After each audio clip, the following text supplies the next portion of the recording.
DAZN 105.9 and worldwide at DAZN1059.com.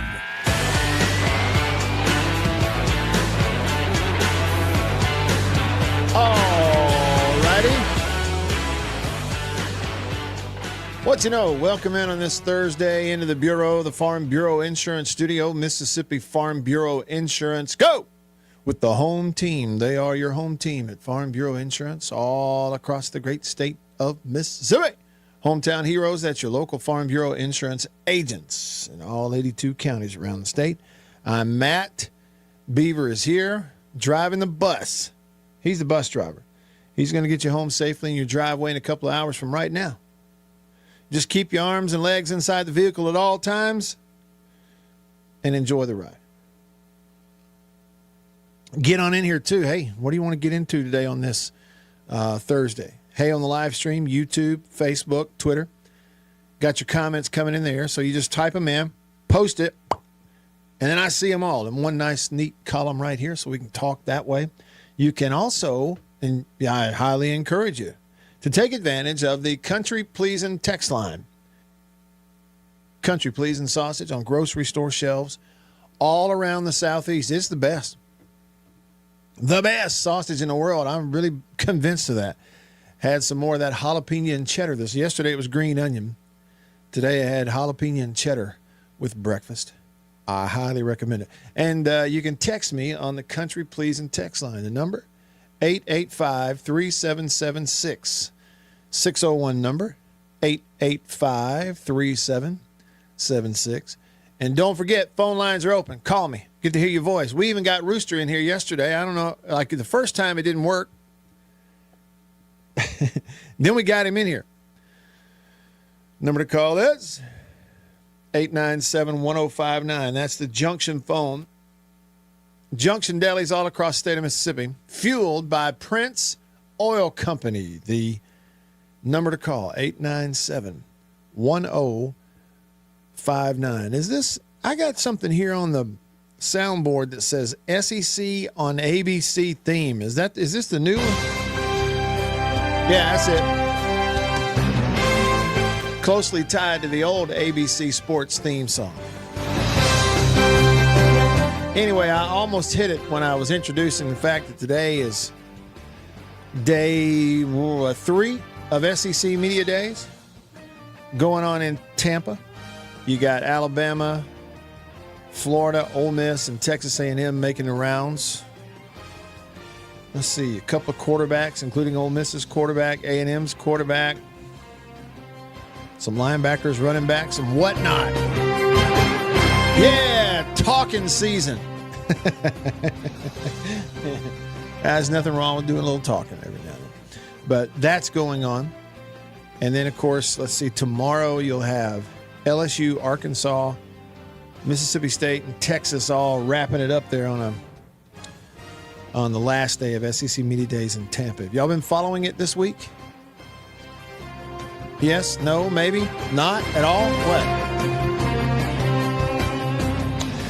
So there's a couple of things. I looked over it this morning. As I told you yesterday, the SEC website, which is secsports.com, they're doing a really good job. I criticized them when they first made a change a couple of years ago. Like it was, and in using stats and stuff, it's really clunky. But man, their media days page is nice. Anything you want, you can find it right there. And so I heard some things from coaches that I thought were interesting. I may pass it along to you today. One of those was new Auburn head coach Alex Golesh talking about his quarterback, who, I don't know if you know this, but Auburn's quarterback was South Florida's quarterback. And he was really good at South Florida. So we'll make an introduction there. That's at State. We play in Auburn this year, aren't we? Maybe Ole Miss is too. We'll have to look at the schedules. Clark Lee of Vanderbilt. I certainly would not go so far as to say that he was putting people to sleep. He just has a very dry, measured, monotone delivery. And so that's all it is. He didn't put anybody to sleep. But I tell you what I did see.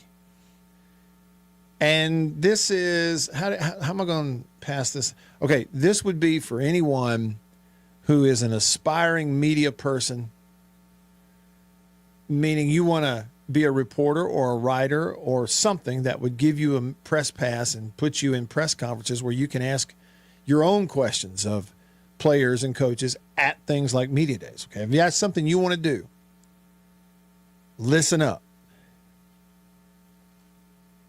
I don't care what media outlet you represent. Do not go to any press conference, and when they grant you the microphone, like you're next in line, and so when he's finished answering the previous question, it'll be your turn to ask yours. Do not say, "Hey, coach," and then look down at your phone and read word for word your entire question and preface as if you just simply don't have the whatever it is to person in the same room with somebody, ask them a question. I mean, I saw that a minute ago. I was like, and it was like holding the mic, people in the room, coaches at the podium. He's over there looking, trying to make eye contact, and reporters going, "Coach, last year you said this, and you did this, and this when you were the coordinator there. And will you this year do this?" And I'm talking about read it. Don't do that. I mean, be prepared. Even if you say and 4 times in your question, at least look him in the eye, address him, and ask it out of your own head. And don't read a question in a live press conference. Just don't do that. Don't do it. But, now this is the first time we've done this in a while, but I digress. I'm just saying it's not good practice. I'm just saying it's not best practices. So, yeah, you got that going on. Also, we have 2 teams today on the countdown of 80 teams in 80 days. We're getting caught back up. We'll have 2 teams today, 2 tomorrow, 2 Friday. And so that'll mean when Monday, well, actually we'll have 3 on Friday. And so that means when Monday rolls around, we'll have 2 like normal, and then we're caught up the rest of the way right on into the start of the season. And, you know, if you're a first-time listener and you're like, wait a minute, 80 teams, 80 days, you got how many teams left? Well, there's 2 things about it. One, I took vacation last week. So we weren't on. I didn't do any teams last week. 2, we're counting it down till September the 5th, which for me, I think what that is the first full opening Saturday of college football. Yes, you're going to have some games the week before on August the 29th. We're almost at, not quite, but almost at we're at like a month and a week from that. They used to call it week 0. I refuse to call it that. It's not fair to those teams. Plus, it doesn't actually make sense according to grammar and English. But you'll have games on the 29th of August. But the first full weekend for everybody will be Saturday, September 5th. And so that's what we're counting it down to. We got 2 teams today on the countdown coming up. There is a little bit of NFL football news out there that I found really interesting this morning. And so I'll put that in your lap at some point here today, going forward, and just kind of see what you think. Oh, and yeah, speaking of that, we're really close to NFL preseason football, aren't we? Now, much like the way some of y'all pick on me about rooting for whatever baseball team Jake Mangum is on, also some of y'all pick on me for watching, previewing, talking about NFL preseason football. I'm not ashamed of it. But the first NFL preseason game, Thursday, August the 6th, 2 weeks from tomorrow. So in terms of watching something new that'll be on your television with people with full pads on, going full contact, tackling each other, 2 weeks from tomorrow, you'll have Panthers and Cardinals isn't that interesting? No offense to all the Arizona Cardinals and Carolina Panthers fans out there. But we'll have the Hall of Fame game between the Carolina Panthers and the Arizona Cardinals on Thursday night, August the 6th. And like I've told you before, some of the other preseason games, I like looking at them because, you got people that'll play that are trying to make teams, and free agents getting a lot of snaps. They're trying their best to make the squad or get on a practice squad, something like that. But you watch that Hall of Fame game, even though they're pros and highly paid, it'll be the worst football game you watch all year long. But at least it will take place. And we're getting really close to that. All right. Countdown coming up next. The first one today in the 80 team. Stick around.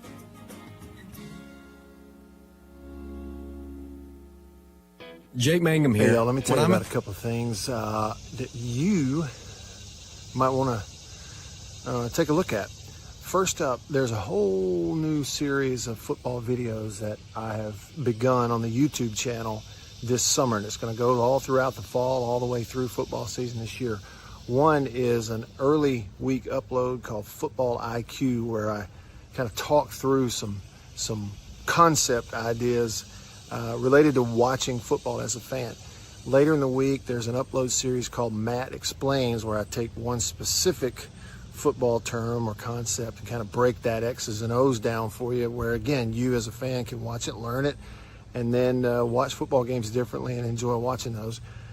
We just started a Saturday, Sunday, once a weekend live stream called Coffee with Matt. That'll take place probably on Sunday nights and every now and then a Saturday.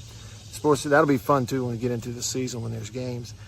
And then the fourth thing I want to make you aware of, for viewers of the radio show, listeners to the radio show, if you like the Mississippi Outdoors podcast, I've started a new YouTube channel called Off the Air with Matt.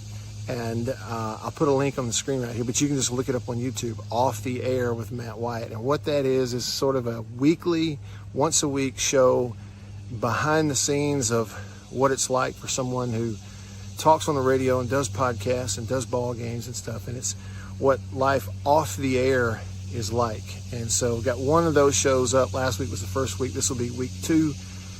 Kind of currently shooting behind the scenes for some of that stuff. So you may enjoy that too. Anyway, just wanted to give you a heads up. You've got Football IQ, concepts that you can learn as a fan to help you enjoy watching football more. Matt Explains, and there's a whole playlist for that. X's and O's, specific things. And again, you can learn it, helps you enjoy it more as a fan. The weekend live stream, Coffee with Matt, which will be on the YouTube channel going forward. I'd love to see you over there. And the new YouTube project, Off the Air with Matt Wyatt, it's there on YouTube. Take a look and see what you think. Love to see you over there. It's kind of tough to drop them off. No, you're not going to see them for a week. Hey, bud. Hey, where we going? Huh? Come on.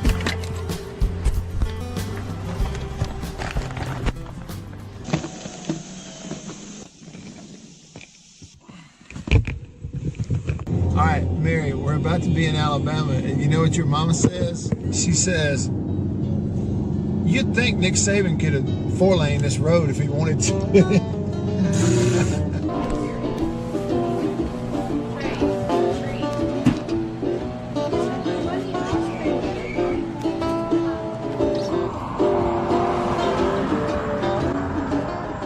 Vacation. What do you think about it? You work hard. You're supposed to work hard. We are supposed to work hard. Okay, and then where's the fine line in resting, being still? Okay, I was still saying, you stop and smell the roses. This week a senator passed away, and it was sudden. One day he's working and overseas and sort of being an ambassador for the United States and other areas, and then he comes home, and the next thing you know, click, he's gone. And so kind of thing that happens every day with people we know and people we love, where you're reminded, we just don't know. You don't know how many days you have. You don't know how many hours. It's a guarantee that at some point life will be over, and we'll have unfinished projects and unfinished business and things we were going to clean up that we didn't, and you see those things, it's a reminder. Also had a story this week in Mississippi on the coast about a young man. Here right now on the Zone 1059 and worldwide at the Zone1059.com.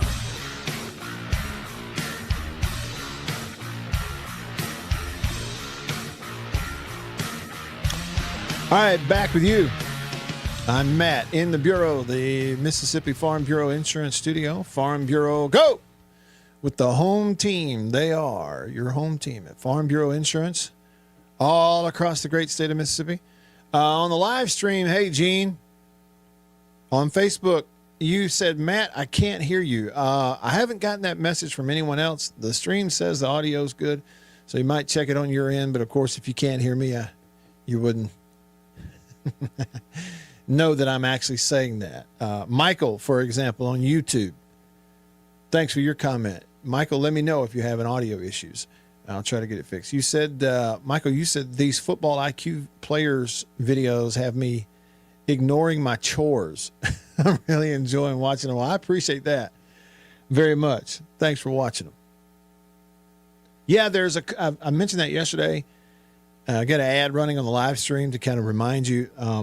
But with the help of C Spire, we've put together a whole plan. It's going to take us all the way up through the end of 2026 at the end of football season and through football season. But it's already started over on the YouTube channel. We got a series of videos called Football IQ where we teach fans kind of some concept stuff.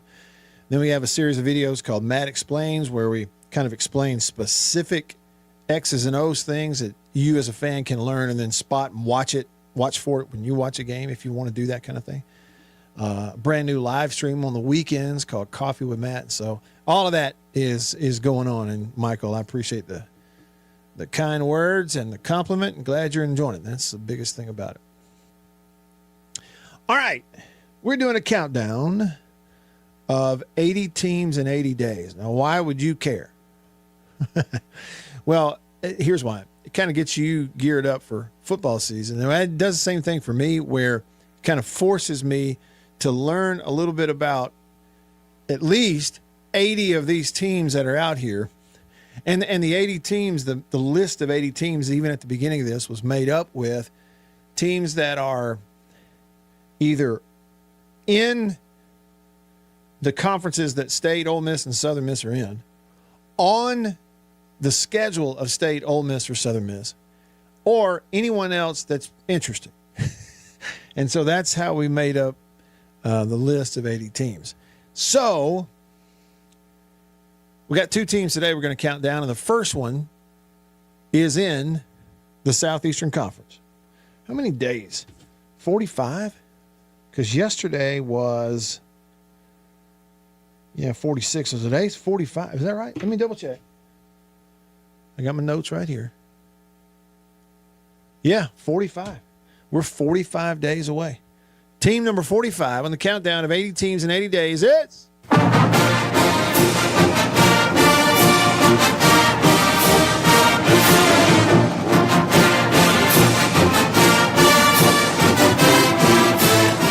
that would be Missouri, better known as Mizzou. M-I-Z-Z-O-U.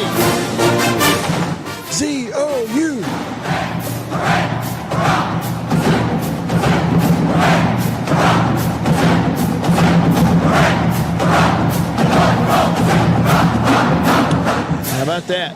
I always like that stuff when there's something vocal in the middle of the fight song. The problem is I never know what they're saying. Unless it's Hail State. Otherwise, I don't know what they're saying. I really don't. All right. The Tigers from Columbia, Missouri, last year finished dead smack middle of the SEC. Like if you drew a line separating the top and the bottom halves of the SEC, Missouri was right on the line.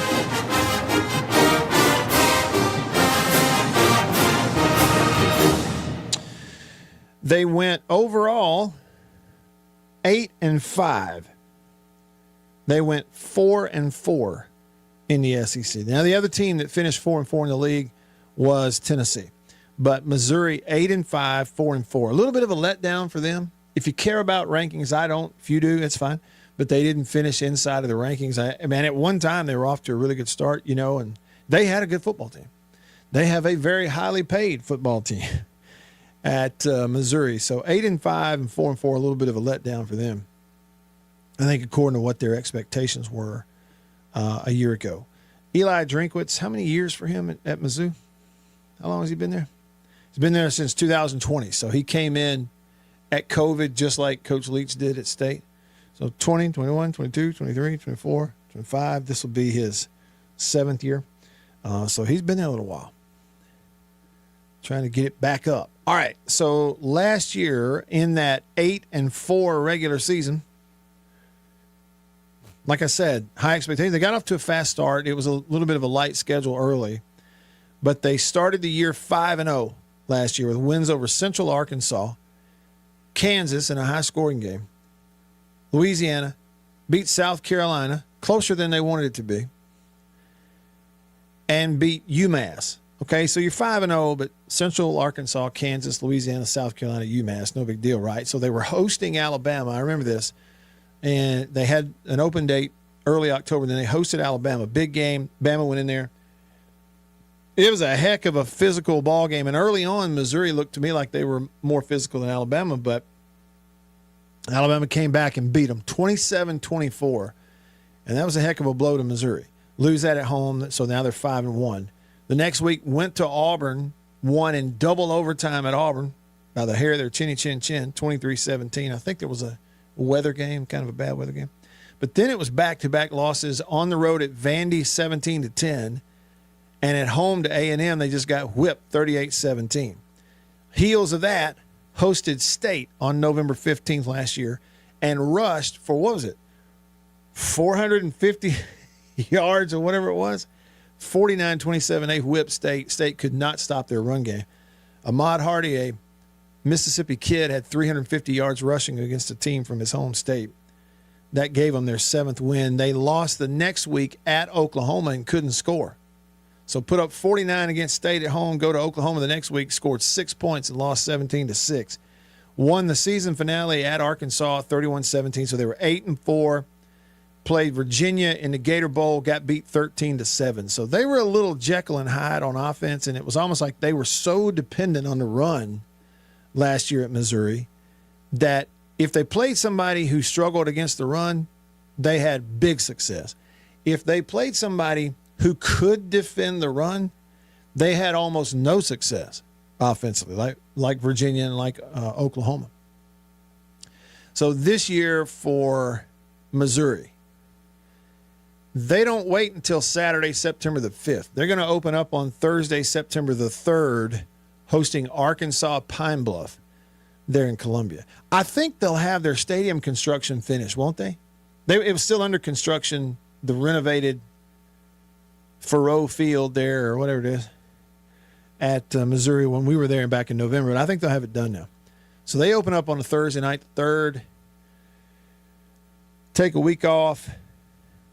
Is that right? No, that's not right. The very next week they go to Kansas, so the return trip on that.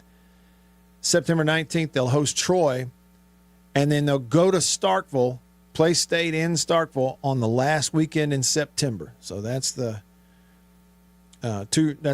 opening month. 2 at home, 2 on the road. Then in October, they'll host Florida and Texas A&M back-to-back. They'll travel to Ole Miss and Arkansas back-to-back. Schedule flip, so even though they played Arkansas up there last year, they're going to do it again. And then they get into November. They will host Texas, travel to Georgia, host Kentucky, and then on Thanksgiving, they will host Oklahoma, and that's their schedule this year. It's not necessarily an easy schedule, is it? No, I mean, it's not. How about Eli Drinkwitz's career path? First college coaching gig was Auburn. So he coached at Springdale High School in Arkansas, coached with Gus Malzahn back in 2004, moved to Auburn in 2009 on the football operations and quality control staff, then got on the coaching staff at Auburn 2010 with Chiswick. So it all started at Auburn with Malzahn and Chiswick and that Arkansas connection for him. Then he went to Arkansas State. Then he went to Boise State. as a tight ends coach under Brian Harsin. Then he went to NC State, offensive coordinator, quarterbacks coach, NC State. Then he got the head coaching job at Appalachian State. Did pretty well, 12-1. And then they hired him at Missouri, and he's been there ever since. And like I say, he's done a pretty good job. He's 58-30 overall at Missouri. So that's a little bit about the Mizzou Tigers of the SEC. Team number 45 on the countdown of 80 teams in 80 days. We do have another team today, though, because we're doubling up. We're just getting started with you here today on this Wednesday in the Bureau, the Mississippi Farm Bureau Insurance Studio. Stick around. Back after this.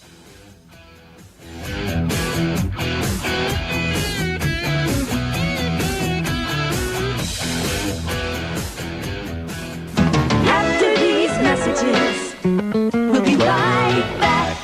Farm Bureau Insurance in Mississippi. Local agents in all 82 counties. So here's what that means.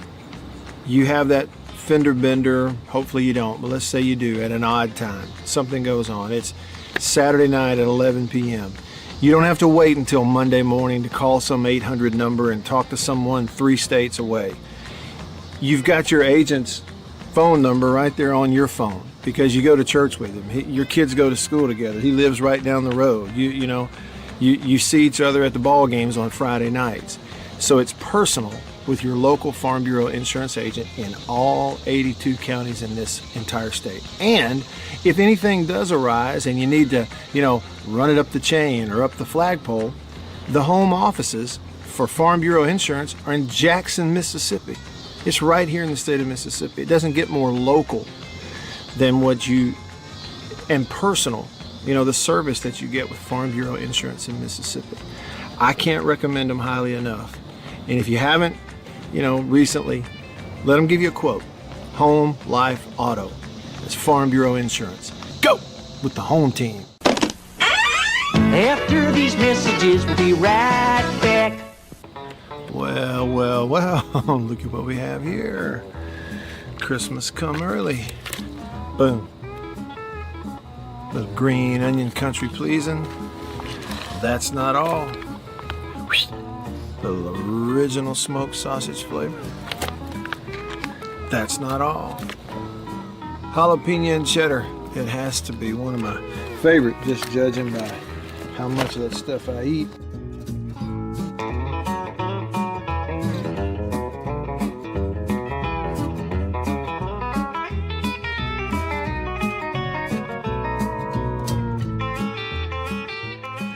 Oh, can't forget. Andouille. Don't be saying andouille, it's andouille. And last, but not least, pork and pineapple. Bun size, 3 links, bun size. Look at that right there. Be careful. Come on with it. It's mine. Come here, jalapeno. Oh, that's all mine. Country pleasing sausage.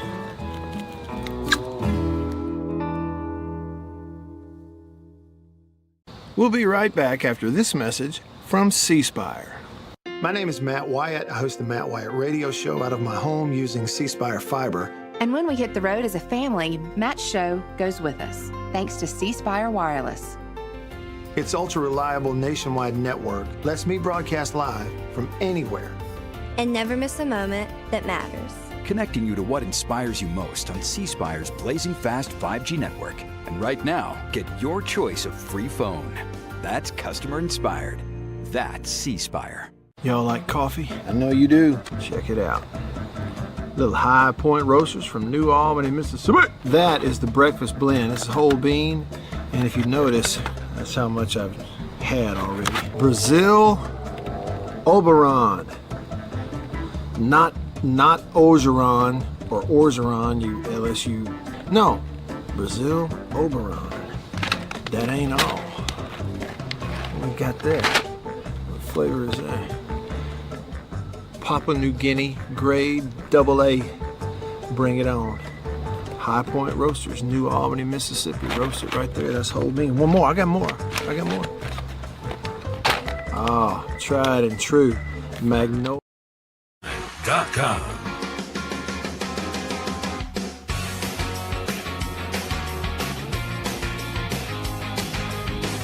Back with you. I'm Matt. In the Bureau, the Mississippi Farm Bureau Insurance Studio.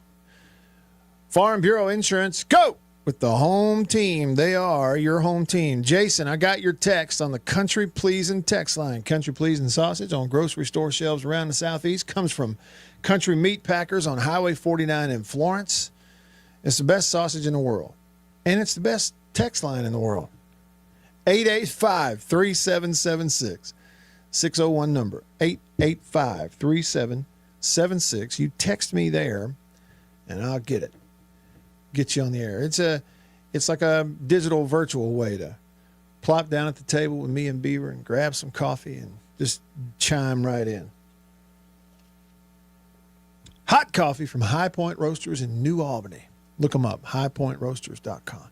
I got your text, Jason. I'll try to do that. Those locusts, whatever makes the noise in the summertime out here that you go outside, you immediately hear them and it lets you know, oh yeah, it's hot. You miss that sound? Yeah, me too. When I don't hear it throughout the year. I like it. So I'll send you some video of that sound. Lester, you said, I predict Austin Simmons / Caden Lee combo will balance that offense and surprise a few folks. Okay.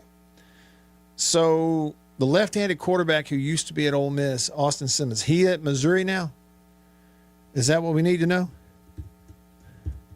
Let's make sure of that. Missouri Tigers, Austin Simmons, who got hurt and made the way for Chambliss at Ole Miss. It was one of those Wally Pipp situations, wasn't it? Anyway, he's at Missouri now, and he is a good player. No question about it. And you said that maybe it's going to balance things. And they were, and Lester, Missouri was playing that kid who was a freshman last year at quarterback and super talented. But, he would do some freshman stuff as far as reading and getting confused on, rotating coverages and that kind of thing. And they bait him into some mistakes. And even State did that some. But he made up for it. He's a good player. But you get a veteran in there, maybe it could make a difference, especially with that run game. But some of it will depend on whether or not that running back, I'm sure, no SEC team's got just one good running back. But the kid from Mississippi, Ahmad Hardy, was really good. What was he, the SEC's leading rusher last year? And they so relied on him. And then he went down here to Laurel in the offseason and got shot in the leg. This is what Eli Drinkwitz said at SEC Media Days, I think yesterday.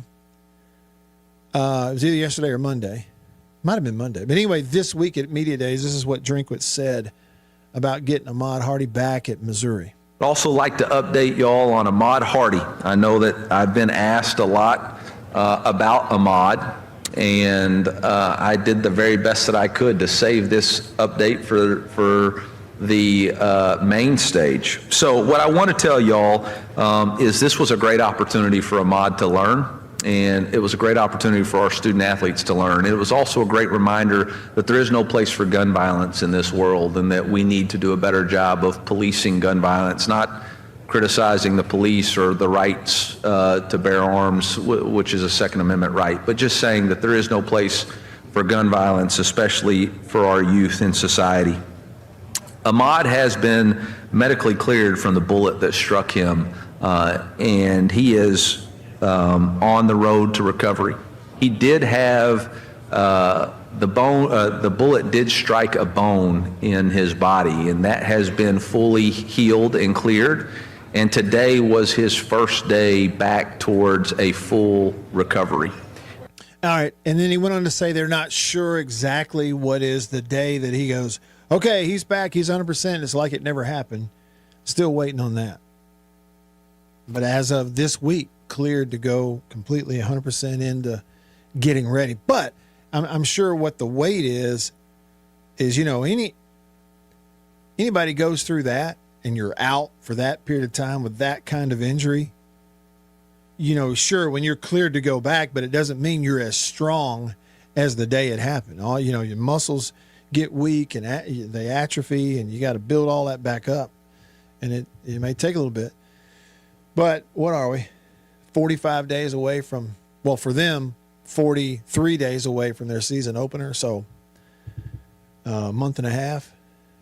They got a little bit of time to try to get him going and then ramp him up. It's like the first game is what? Arkansas Pine Bluff. You don't play an SEC until week 2, I think. South Carolina maybe, or whatever it is. But that we just read. No, they don't play an SEC till week 4. That's when they go to Starkville the last weekend in September. Week 2 is when they go to Kansas. And then there's Troy after that. So, again, stretch of the SEC season, for them, that doesn't actually start until the end of September. So, they got a little while to kind of get him ramped back up. Hey, one other thing about Missouri. We did this yesterday, and I got a couple of messages. You enjoyed it.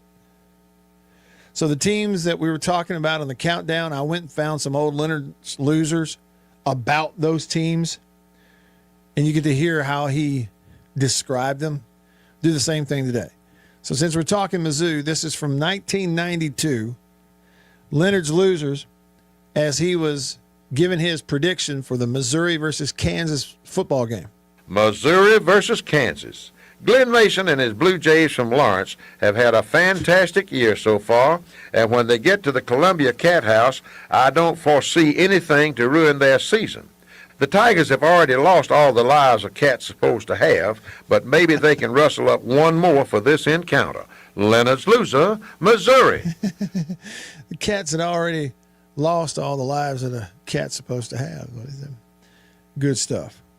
I have some news that has popped out there about Mississippi State football here today. It appears to be good news, so fire up the band.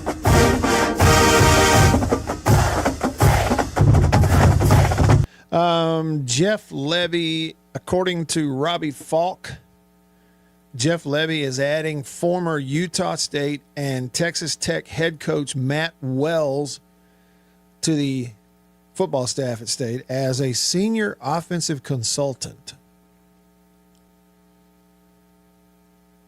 Robbie, his commentary was a really good add to the offensive staff this offseason that already includes Philip Montgomery and Kevin Johns. Tell you, they really have gone out there and added some pieces. Philip Montgomery, veteran coach. They had pretty good offenses when he was at Tulsa. Pretty multiple, offenses at Tulsa. Utah State, they had some good offenses at Utah State under Matt Wells. What was that kid's name? They either did beat Auburn or they almost did one year, and it was early in the year. And I'm trying to think. He went in there with a freshman quarterback who just played his fanny off, played well, almost beat Auburn. At Auburn early in the year, or did. It's been several years ago. Anyway, good football coach, veteran coach, been around. And, I think I was looking at it, last year defensively in Coleman Hutzler's last year coordinating the defense under Jeff Levy.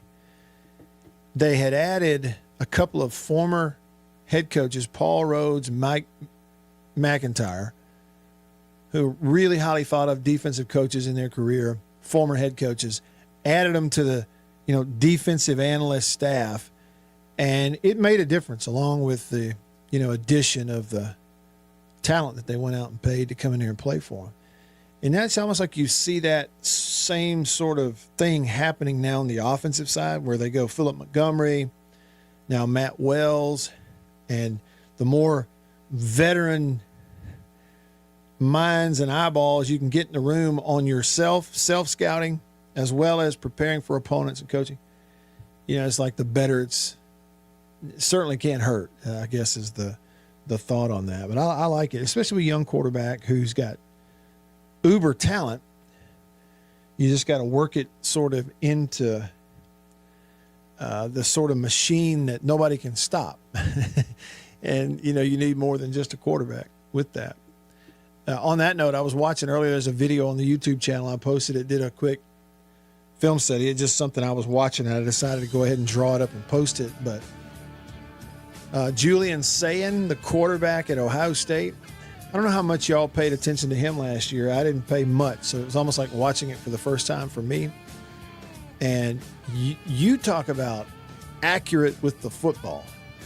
You know, there's a lot of people that complete passes and 60, 65%. This kid went out there and completed 77% of his passes on the year and led the whole country. And in the red zone, where the hardest place on the field to throw the ball because the field closes down, the accuracy that he threw in the red zone with was just kind of eye-popping. So I drew it up. That's a recent film study video on the YouTube channel if you want to check that out. All right, rolling along. Wednesday, back after this.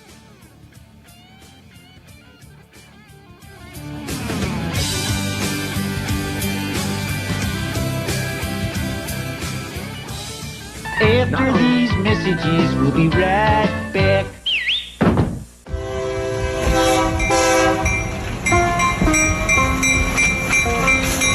The Junction Deli's, convenience redefined, and Prince Oil Company, a match made in heaven. The Junction Deli, fueled by Prince Oil Company. Prince Oil Company has been fueling Central Mississippi since 1960s. Pretty good little while. Wonderful people. Man, am I ever more tickled that they're a part of the show and I'm a part of their team now.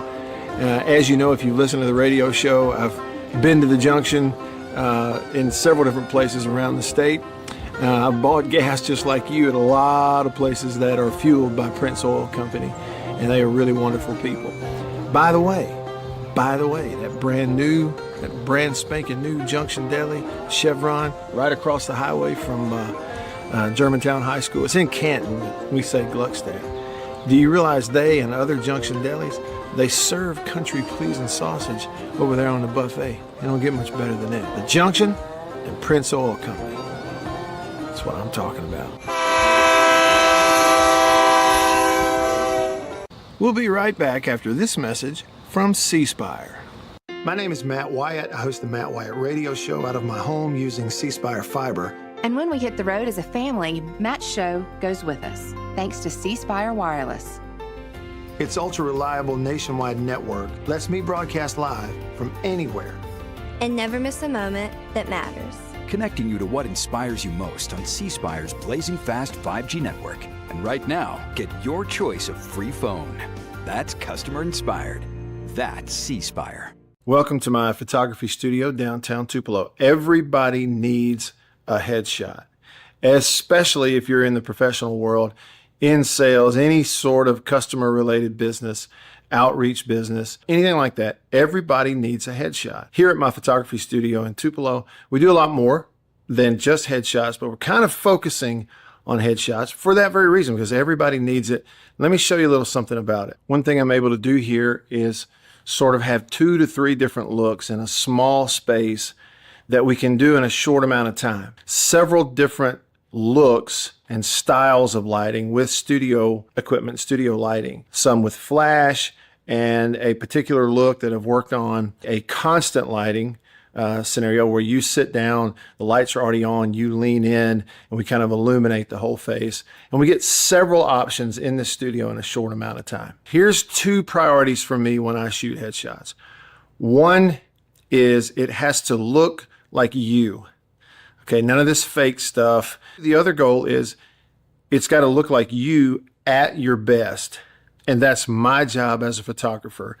And I've got a lot of experience over the years, and I feel really confident I can do that for you. I would love to schedule a session for you here at the studio in downtown Tupelo. I'm above the Reed's Gift Shop, just off of Troy Street, the corner of Troy and Spring. If you can't get to Tupelo, that's okay. Let's talk about it, because we can pack the studio up and come to you if the schedules fit and that sort of thing. I'd love to help you with your headshots. I think everybody needs them. I'm inviting you to please email me, reach out. You can go to my website, mattwyattmedia.com, email address matt@mattwyattmedia.com, and let's talk about your headshot. Farm Bureau Insurance in Mississippi, local agents in all 82 counties. So here's what that means. You have that fender bender, hopefully you don't, but let's say you do, at an odd time. Something goes on. It's Saturday night at 11 p.m. You don't have to wait until Monday morning to call some 800 number and talk to someone 3 states away. You've got your agent's phone number right there on your phone because you go to church with him. And worldwide at thezone1059.com.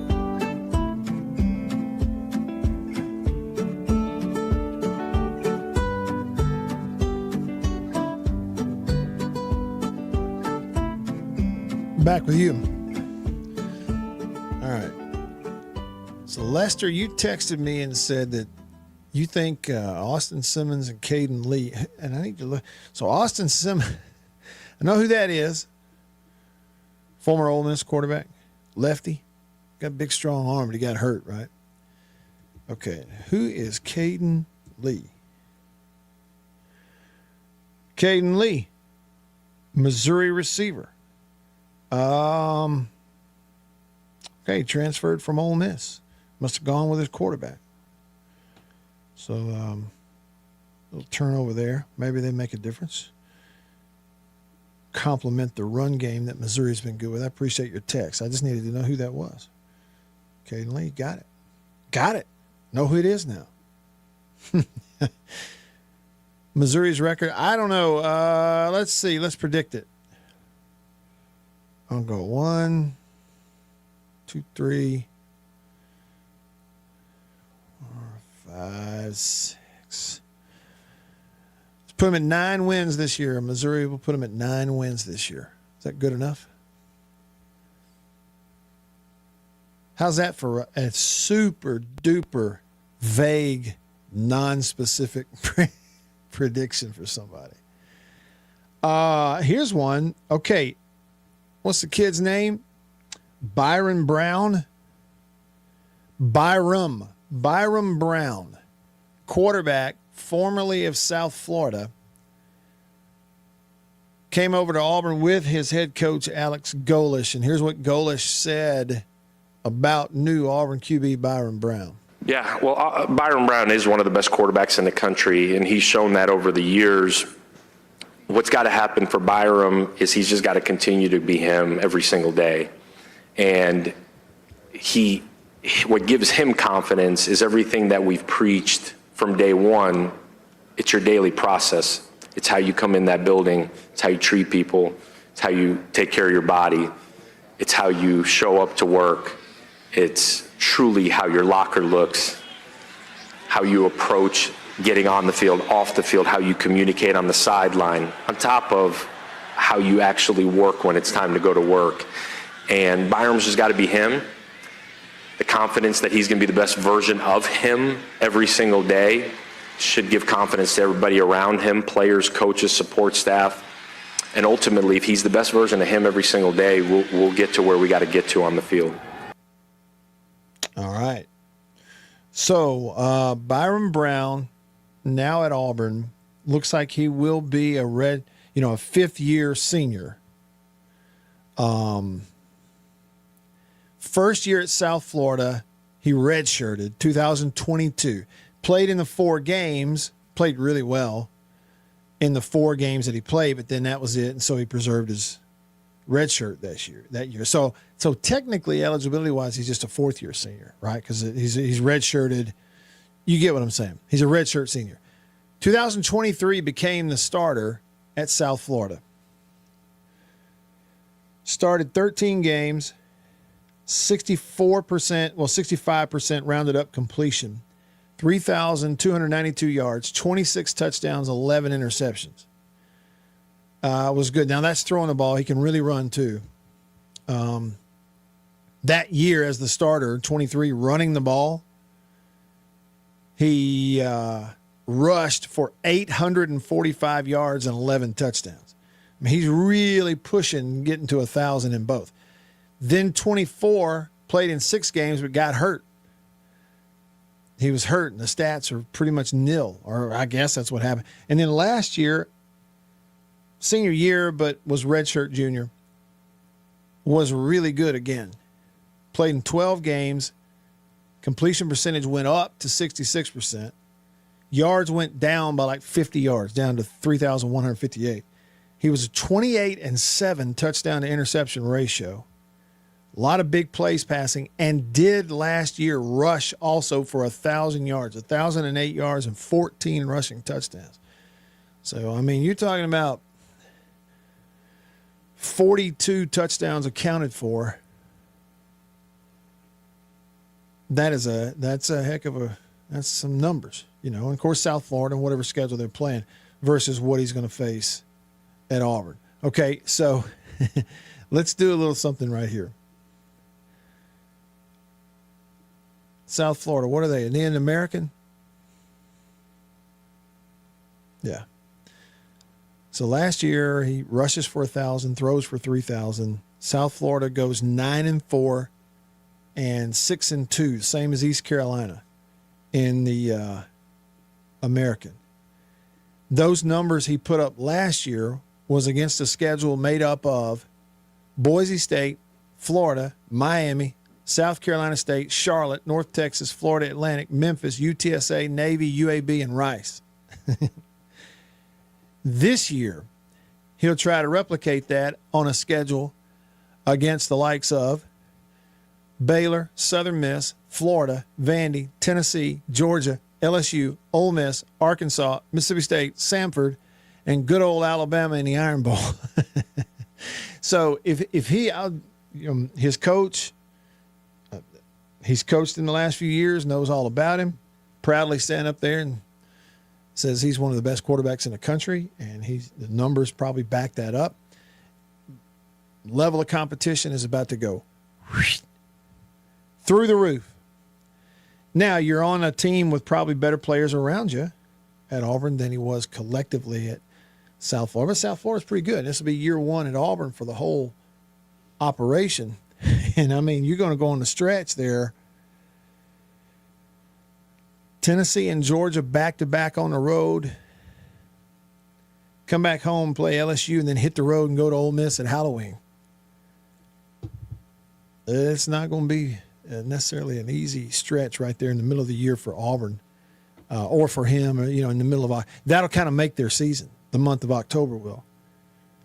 So Auburn, September games, Baylor, Southern Miss, Florida, Vandy.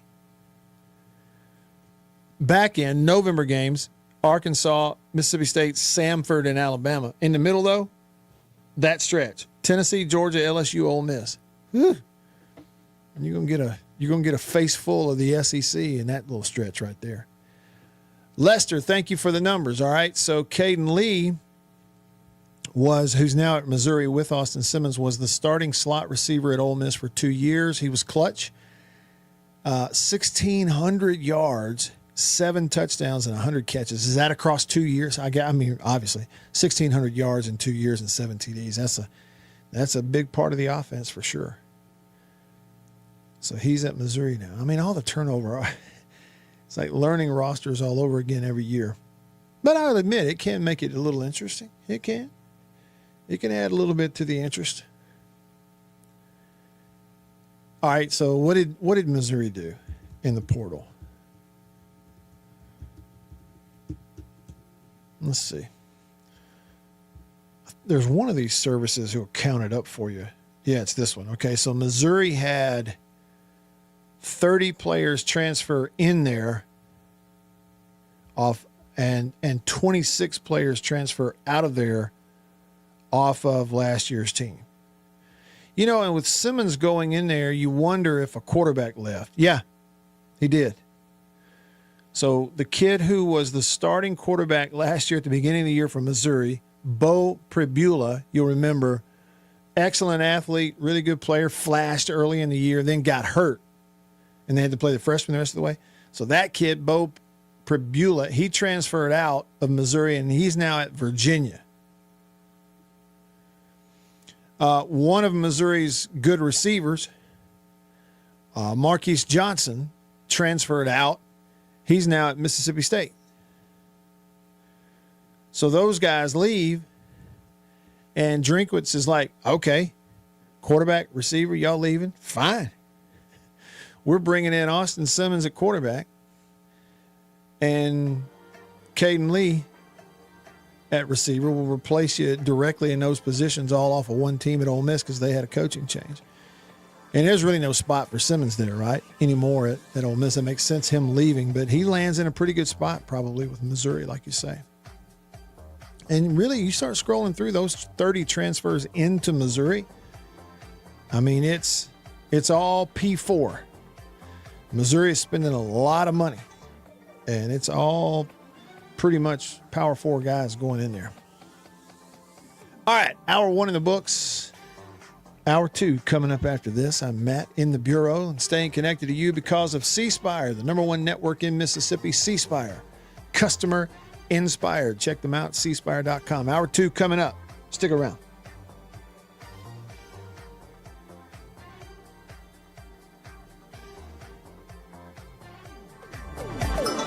After these messages, we'll be right back. Yeah. After these messages, we'll be right back. Well, look at what we have here. Christmas come early. Boom. Little green onion country pleasing. That's not all. Little original smoked sausage flavor. That's not all. Jalapeno and cheddar. It has to be one of my favorite, just judging by how much of that stuff I eat.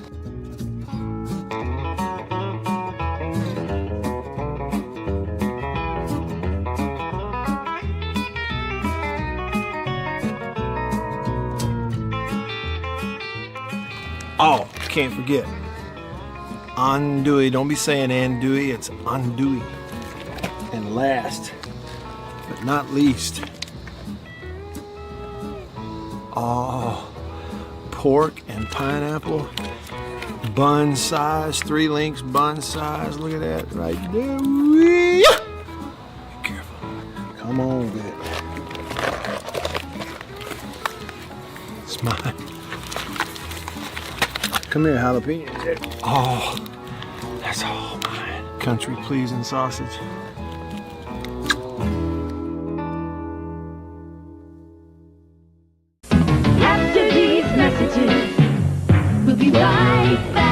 Welcome to my photography studio downtown Tupelo. Everybody needs a headshot, especially if you're in the professional world, in sales, any sort of customer related business, outreach business, anything like that. Everybody needs a headshot. Here at my photography studio in Tupelo, we do a lot more than just headshots, but we're kind of focusing on headshots for that very reason, because everybody needs it.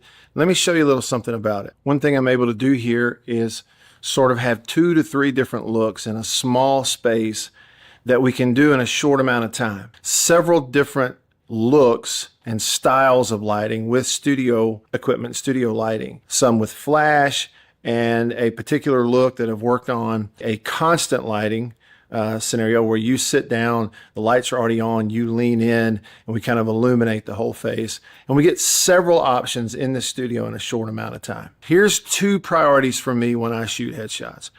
One is it has to look like you. Okay, none of this fake stuff. The other goal is it's got to look like you at your best. And that's my job as a photographer.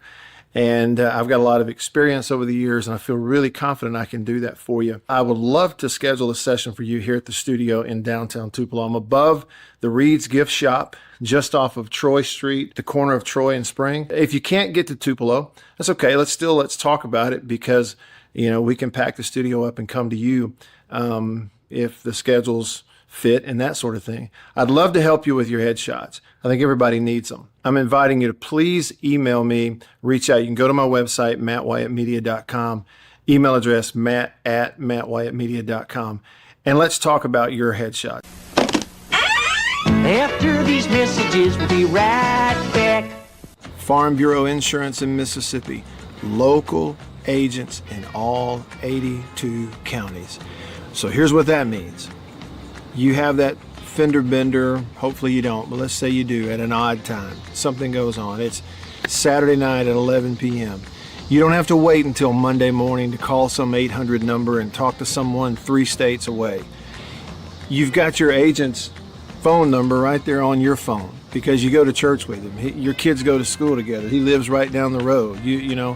You see each other at the ball games on Friday nights. So it's personal with your local Farm Bureau insurance agent in all 82 counties in this. Ball game on time. And here's the pitch. It's Matt Wyatt with all the good stuff you need to know. Right here on the Zone 105.9 and worldwide at thezone1059.com.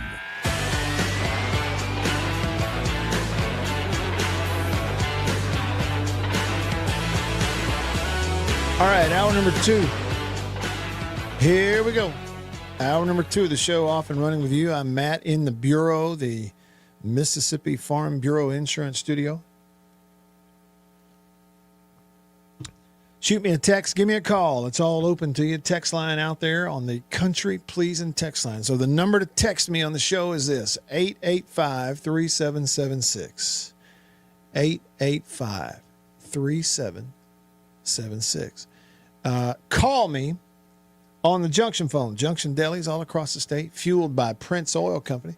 So, it's like you pull up to the pump, fuel in your tank, go inside, a little fuel in your belly from the Junction Deli. So the number to call me on the Junction phone, 897-1059.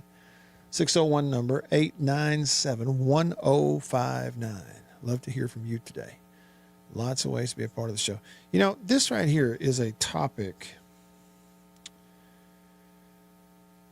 This is a topic that, it comes up. It comes up from time to time. I guess it's more of an off-season topic, but it is the off-season. It's just during the commercial break. Let me let you in on something. So during the commercial break, sometimes I sit there and I drink coffee.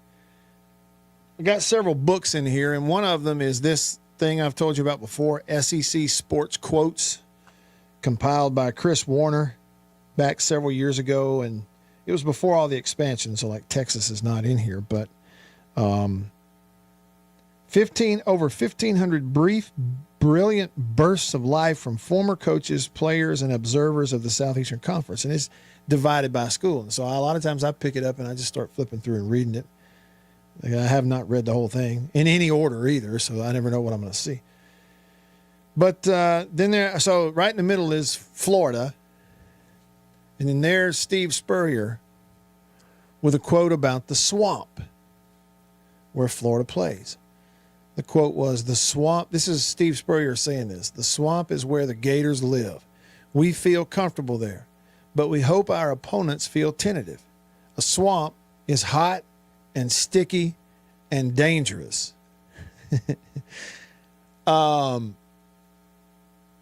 Same page, but on the opposite side, here is a quote from the Atlanta Journal-Constitution on the swamp at Florida.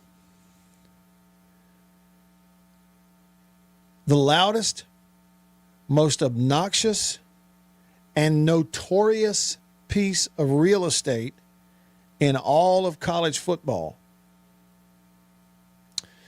Now, it doesn't have a date. It does not have a date. But that's the AJC. That's a pretty big publication as print publications go, especially back in the day. 10 to 15 years or more and beyond in the past, the AJC was a big deal. So at whatever time they printed that, it was kind of a big deal for somebody at the AJC to say that the swamp at Florida was the loudest, most obnoxious, and notorious piece of real estate in all of college football. My question for you is, when would that have been true? Since we don't have a date when the AJC printed that, would it have been true in the 90s, mid-90s, when Spurrier was there and you had Werfel winning a Heisman and you win a national championship? Was that true when Urban Meyer was at Florida and he had Tebow and they win a national championship and a Heisman? Was it true in either of those time frames that the swamp, according to the AJC, was the loudest, most obnoxious, and notorious piece of real estate in all of college football? Or was that just sort of colloquial? Hard word to say. Because I would say when Urban Meyer had it rolling at Florida, at that time in the 2000s, most people would have told you it was LSU, right? That Death Valley at LSU was the loudest, most obnoxious, and notorious piece of real estate in all of college football, if you're going to use that language. They would have. It's just interesting to me because I don't know that even when maybe I wasn't paying attention when I was in high school and about to hit college when Spurrier had it rolling at Florida and they win the title and stuff with Werfel. But even then, I don't remember people describing the swamp at Florida, like at least universally, unanimously, as obnoxious and notorious and that sort of thing. It's a cool place. And yeah, it's loud. Here's the other thing about it. I meant to bring this up at one point on the show like a month ago and then got distracted and didn't do it. But in case you didn't realize this, the University of Florida is planning the most expensive stadium renovation in college football history.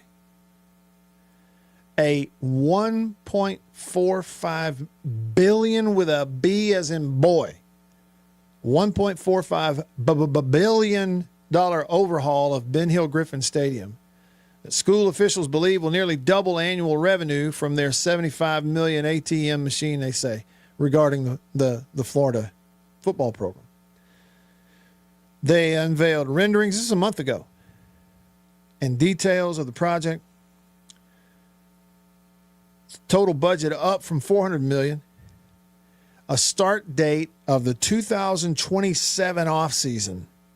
So this time next year is when it'll be going on. And it's going to take them 3 years to complete it. Starts in the 27 offseason. They will complete it by 2030. And I hope I'm still alive to see it. I really hope the people that donate that $1.45 billion live to see it for their sake.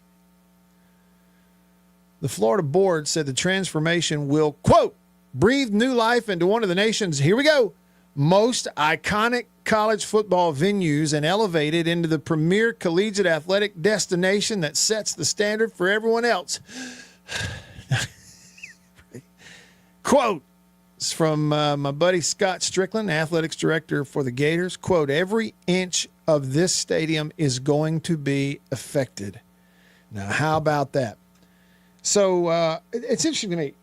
I got to see the swamp for the first time with these eyes this past season, 2025 season. Got to see it with my own eyes for the first time. I played in the SEC on a team and dressed out, went to every game for 5 years, and I've been broadcasting, going to every game for 15 with a break in between. Had never been there. The most ridiculous schedule set up. Hey, but it served the purpose back in the old days. But I saw it for the first time in person last year, and I will say playing surface, phenomenal. Campus loved it. Outside the stadium, their fans enjoyed all that. Really cool, as you say, sort of historic, see it. You know, that big orange wall that says the swamp on it inside that one corner of the stadium, all those things. But was a little bit struck at my initial impression of it, looking at it going, man, I did not realize that this venue was this old. True story, not just saying. I remember walking around going, yeah, I mean, like this, it's like walking around a stadium that was seating 80,000 people, 40 years ago. That's how old this place, from the booth to the concourse to the bats. There's bats everywhere. It's like, but it was cool. It's just old, and I was struck by how old and not modern it was. And so there's a lot of me that's not surprised at all to see that immediately there's this renovation. It's just that it's going to be over $1 billion with a B, the most expensive stadium renovation in history. You're building a whole new place. That's what you're doing. for that amount of money. It's all going to be brand new. The whole thing's like Scott Strickland said. Every inch of the stadium is going to be affected by this deal. And it's, it's loud. It was loud at the end of that State and Florida game last year. And last year of the Napier thing. And so they were a little bit subdued, but still very loud. I can only imagine what it'd be like if they're really good. But still, all that said, the AJC, loudest, most obnoxious, and notorious piece of real estate in all of college football. I don't know that many would have agreed with that, even when it was printed. All right, rolling along. Your text coming up. Stick around. Back after this.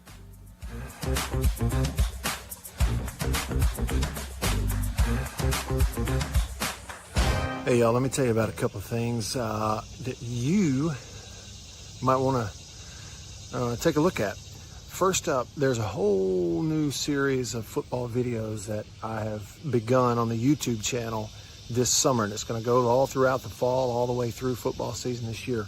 One is an early week upload called Football IQ, where I kind of talk through some concept ideas related to watching football as a fan. Later in the week, there's an upload series called Matt Explains, where I take one specific football term or concept and kind of break that X's and O's down for you, where again, you as a fan can watch it, learn it, and then watch football games differently and enjoy watching those.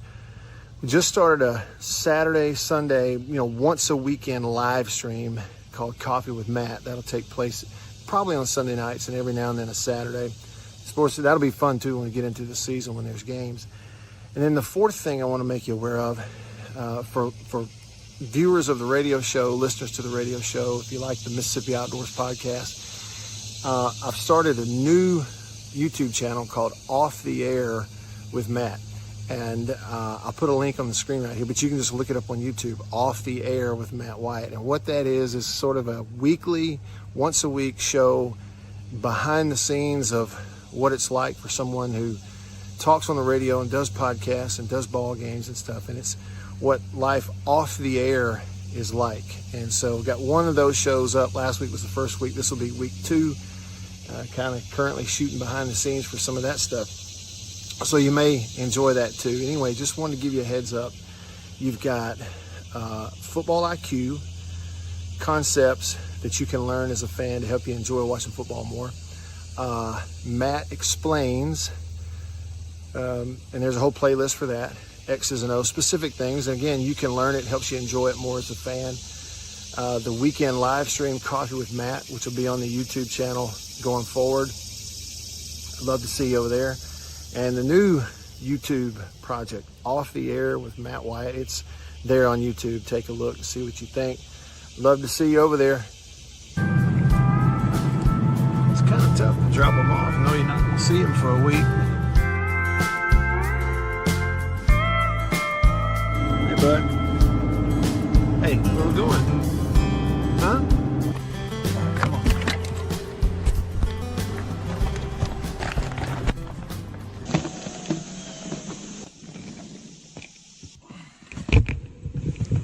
All right, Mary, we're about to be in Alabama, and you know what your mama says? She says, you'd think Nick Saban could have 4-lane this road if he wanted to.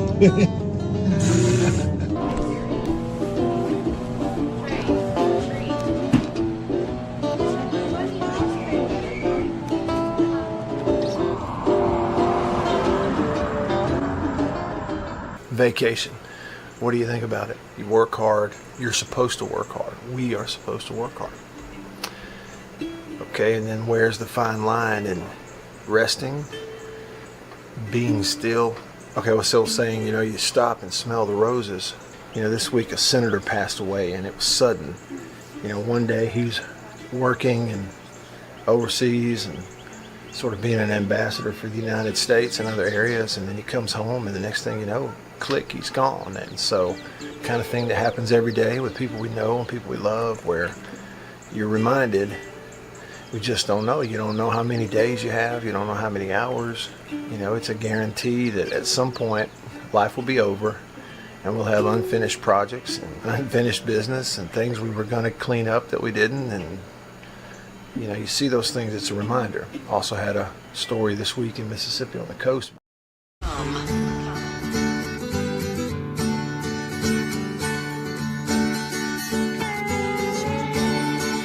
Paul, man, you don't have to apologize. All right, Paul on Facebook, you said, hey guys, sorry for being AWOL. As I've been in Cincinnati for 2 weeks, hope all is well. Well, welcome back, Paul. You don't have to apologize. We hadn't heard from Sven in 3 months. And I know Sven's still around because I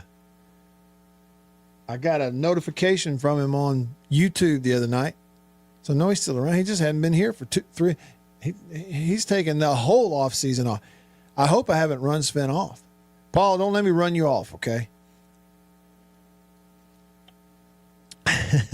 You said you were in Cincinnati. You said you visited Ohio State's stadium last Wednesday for an AC/DC concert, and talk about old looking. You said, I was impressed with the size of that stadium. Yeah, the Horseshoe at Ohio State. Paul, what is this, 2026? So hang on. 17 years ago? 17 years ago, for a job that I was doing then, I had to go to a conference in Columbus, Ohio. And part of that, we had some really cool activities for that particular conference that I attended that week in Columbus, Ohio, 17 years ago. But one of them, we got to go to the minor league ballpark. They have a AAA ballpark in Columbus, Ohio. They were a AAA affiliate of at the time, the Cleveland Indians. And we got to take BP on the field with wooden bats, trying to hit home runs and stuff down. I pulled one down the left field line and hit it out. That's the only way I got it out. But anyway, it was 17 years ago. I had muscles back then. And then the other thing is we got to go for a dinner at the Horseshoe one night at the stadium and meet and have our photo individually and just kind of talk with Archie Griffin. They had photos of him he signed. I still have that thing around here somewhere. And they had that guy who paints himself gold and is the living Heisman, where he's a statue and then he moves, you know, it's kind of. And then we got to go out and walk around on the field and stuff at Ohio State. That was pretty cool. So I got to look at it then. It is neat. And I was thinking about that stadium this morning, Paul, because if you look on the YouTube channel, it's just Matt Wyatt Media on YouTube. It's a football channel. I posted a film study. I got to breaking down plays of Ohio State's quarterback from last year, Julian Sayin, the kid who transferred from Alabama to Ohio State and like redshirted the first year. And then last year was a redshirt freshman, first-year starter. And you talk about throwing the football. And he's not like overly big and everything, but they led the country in completion percentage. And, of course, he's got what he had last year and will I have this year, I guess, at Ohio State in terms of a team around him is kind of like what Joe Burrow had at LSU. When here's Joe Burrow, okay, best quarterback in the country, and he's throwing to Jamar Chase on one side and Justin Jefferson on the other. It's not fair. Kind of what they have with Smith and Tate and the other folks there at Ohio State. But that kid, you talk about accurate with the ball. I'll show you my age. To this day, right now, 2026, the most insanely, incomprehensibly, naturally accurate passer with the ball, like hit him in perfect stride more often than not, that I've ever seen is Joe Montana. People who study the position will tell you, yeah, he just had this. Look at him throw to Rice. It's always in stride. Like you don't even have to lift your hands or slow down. It's always. That's kind of the way this kid at Ohio State was. Like it's so perfect. He makes it easy on receivers to catch the ball. Anyway, you may enjoy watching that. I was thinking, and then some of the games you could see, you know, what a great atmosphere they had for some of those home games at Ohio State last year. Let's see, Will on YouTube, you said Sven will surely be back when football season comes around. He takes a break after baseball. Well, good for him, yeah. looking forward to getting him back. All right, over here on the Country Pleasing text line, Rotor Wash, you said when Tim Tebow was there, it was extremely loud and obnoxious. You said, I went to 3 home games his senior year. I've been to Tiger Stadium, and you said it is the loudest for sure. Took part in a flyover and heard the crowd over the main transmission and rotor system of a helicopter that you're sitting in. Now, that's incredible. That's incredible to think about. Yeah, and speaking of Tebow, how about the John 3:16 coffee cup in here today? But that's what I was wondering. Okay, that was kind of what I'm thinking, Rotor Wash, is this quote in here from the AJC in this sports quotes book, that the Swamp is the loudest, most obnoxious, and notorious piece of real estate in all of college football. That's a heck of a thing coming from the AJC right there in Georgia's backyard. It had to have been during the Tebow years when they wrote that. Dog Tired in Florence. You texted and said, every time I hear about the Swamp, I snicker. I remember 2003 Florida Stadium football game program magazine made a $150,000 mistake and put a crocodile on the cover. Yeah, because a crocodile and an alligator are 2 different things. You said what? Instead of a journalism intern making the decision, I'll bet they had a marine biologist give it the old once-over review next time. And then you said, isn't Scott Field the second oldest football playing surface in use in the U.S.? Yes, it is. It is. In terms of that field, that location, built on top of it, it's the second oldest. And I think the first oldest is maybe like Harvard or something. You might have to look that up. Or is it Georgia Tech in Atlanta? It's one of those. But yeah, Scott Field and where they're playing at State is the second oldest. Joe, mailman, you texted and said, when's the last time you heard from Chicken Hawk? Well, I heard from him on the phone probably a month ago. Hey, and I saw a picture of him on Facebook. He and his wife, they shared a picture. And Chicken Hawk's let his beard grow out.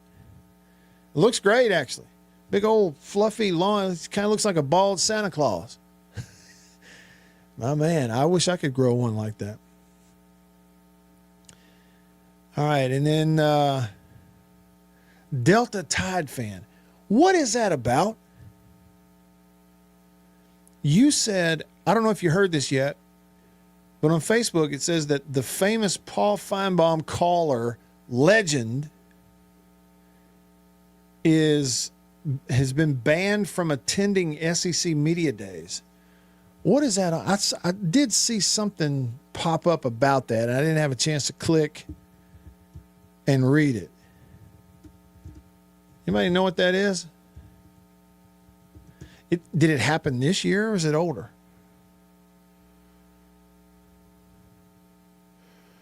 Longtime Feinbaum show caller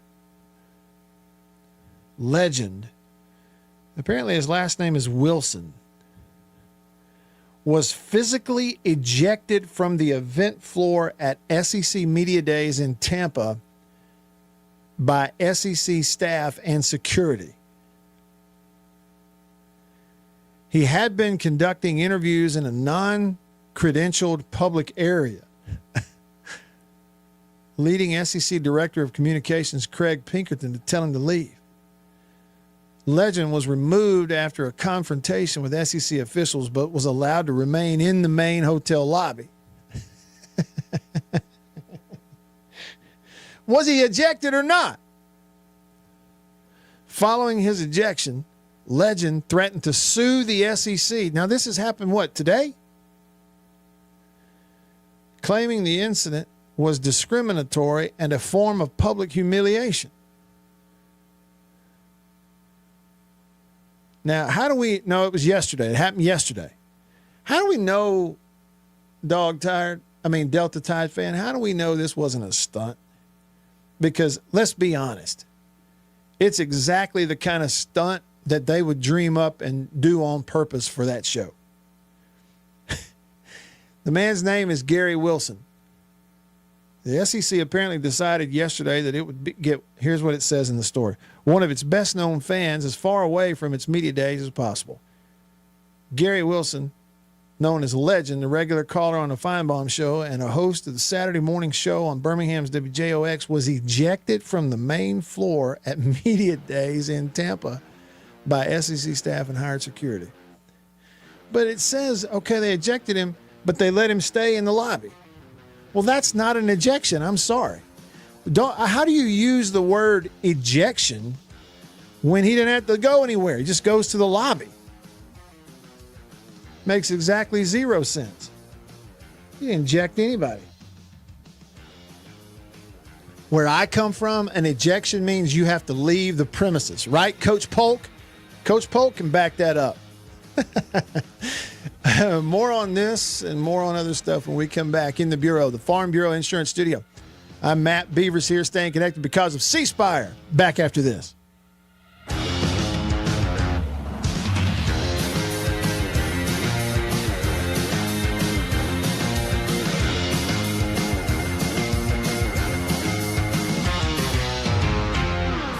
After these messages, we'll be right back. Farm Bureau Insurance in Mississippi. Local agents in all 82 counties. So here's what that means. You have that fender bender, hopefully you don't, but let's say you do at an odd time. Something goes on. It's Saturday night at 11 p.m. You don't have to wait until Monday morning to call some 800 number and talk to someone 3 states away. You've got your agent's phone number right there on your phone because you go to church with him. Your kids go to school together. He lives right down the road. You see each other at the ball games on Friday nights.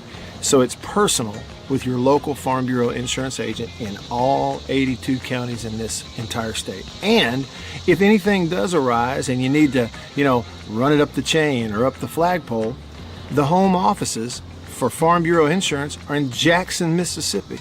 It's right here in the state of Mississippi. It doesn't get more local than and personal, the service that you get with Farm Bureau Insurance in Mississippi.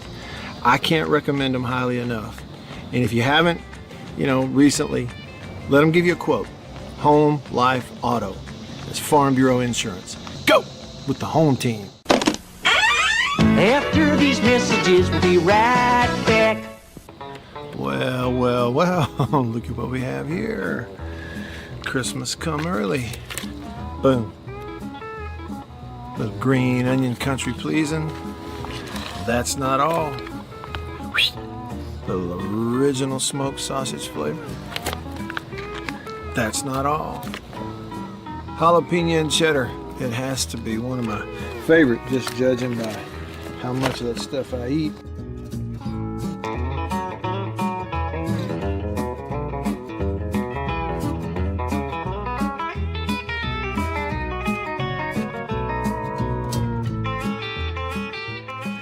Oh, can't forget.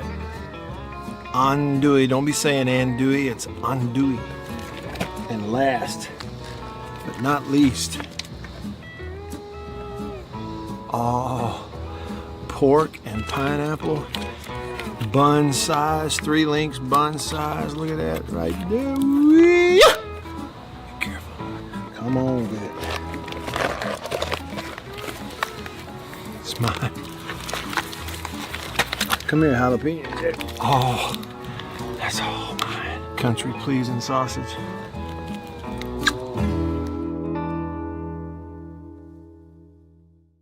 We'll be right back after this message from C Spire. My name is Matt Wyatt. I host the Matt Wyatt radio show out of my home using C Spire fiber. And when we hit the road as a family, Matt's show goes with us, thanks to C Spire Wireless. Its ultra-reliable nationwide network lets me broadcast live from anywhere. And never miss a moment that matters. Connecting you to what inspires you most on C Spire's blazing fast 5G network. And right now, get your choice of free phone. That's customer inspired. That's C Spire. Y'all like coffee? I know you do. Check it out. Little High Point Roasters from New Albany, Mississippi. That is the breakfast blend. It's a whole bean. And if you notice, that's how much I've had already. Brazil Oberon. Not not Orgeron or Orgeron, you LSU. No, Brazil Oberon. That ain't all. What we got there? What flavor is that? Papua New Guinea, grade AA. Bring it on. High Point Roasters, New Albany, Mississippi. Roast it right there. That's whole bean. One more. I got more. Ah, tried and true. Got it all for you. Just listen to that! At The Zone 105.9 and coming to you worldwide at TheZone1059.com.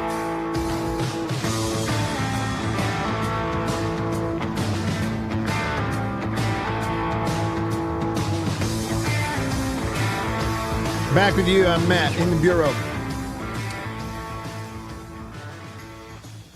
We got some stuff here that we need to get in. Okay, this story, I want to thank Delta Tide fan for bringing it back to the surface to my attention. I had actually forgotten about this. I did sometime in the last 24 hours, saw something come through. Because again, I told you I put a column on my tweet deck for Twitter that is SEC Media Day stuff. So if anybody types that word in or uses their hashtag, it comes in there. So I saw something about Feinbaum caller getting ejected, but I meant to click it. I didn't do it. I moved on and got distracted. Thanks for bringing it back up. All right. It's Legend, the guy who's legend on the show. His name is Gary Wilson. Paul says on the live stream on Facebook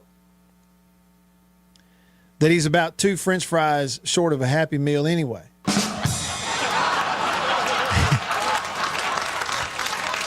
Well, maybe so, but listen to this now. Okay, there's more. All right. Tip of the cap to the fine folks at AL.com. You know, I was just sitting here telling you this week that I wondered if anything interesting was going to come out of Media Days. Not just entertaining, but actually interesting. Well, here we have it. All right, hang on. So the folks at AL.com covered it and then talked to him and got quotes. Legend, the diehard Alabama fan who makes headlines with lengthy rants on the Feinbaum show. He does appearances on WJOX radio in Birmingham, goes to Tampa to SEC Media Days and gets escorted out by SEC staff and hired security. He was not credentialed for the event, but was seated on the second floor of the Tampa Marriott Hotel hosting Media Days in an area where credentials were not required. He was conducting interviews in that area Monday and yesterday. They made a point here to say that he's not an employee of WJOX radio in Birmingham. Instead, he appears on a show that actually just brokers time on that network. Okay, kind of like I do with my show. Last night, yesterday morning, Tuesday morning, SEC Director of Communications Craig Pinkerton told him, Legend, he needed to leave the floor. After Legend protested, Craig Pinkerton had security whisk Wilson off the floor, though he was allowed to remain in the hotel lobby. Now, here we go. You ready?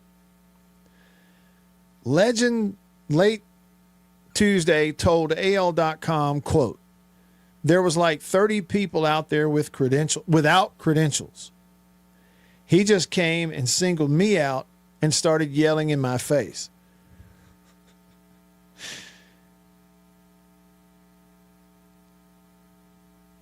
Quote, they got every podcaster and basement dweller in the country at this meeting with credentials. And he wants to come after, here we go, the legend. I'm on TV. I'm on radio. I think he's got a problem with the legend personally, and I think this is discriminatory. Pinkerton said he had no comment on the matter. AL.com observed a portion of the incident in progress where Pinkerton told Legend to, quote, just go, and retrieved hired security, but was not raising his voice in any notable way. See, Legend said he was getting yelled at.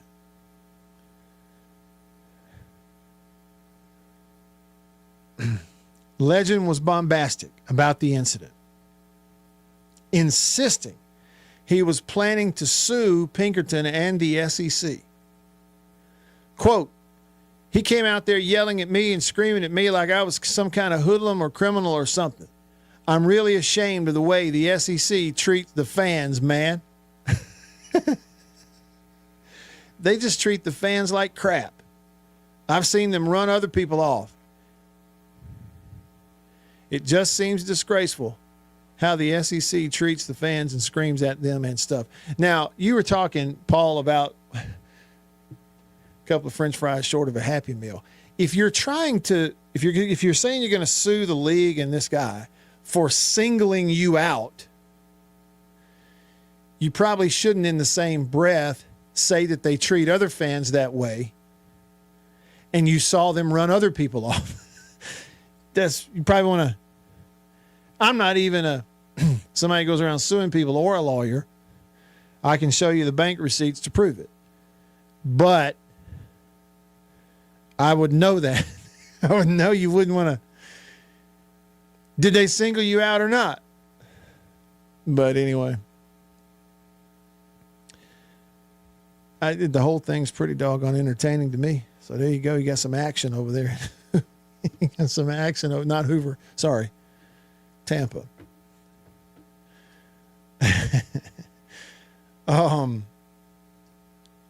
Jason in Flagstaff. You said, I've listened to Paul as little as possible, but have still accidentally heard that guy a couple of times. And if anyone has ever been preemptively banned from the general public, he and about 90% of the, quote, callers who respond to him should be on that list. Yeah,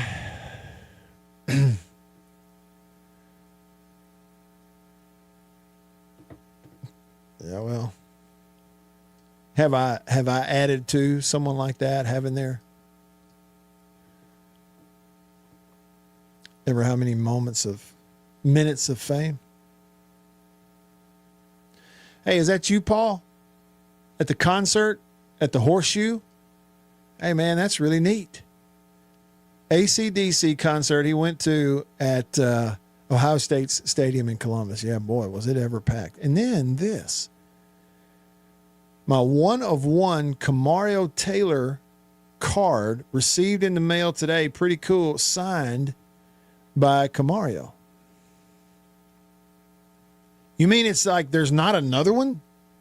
One of one? That's the only one in the world? How'd you get it?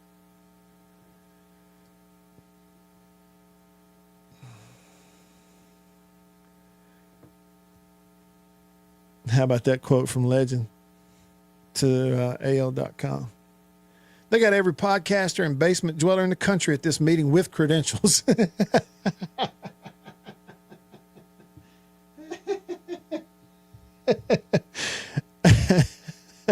And he wants to come after the legend.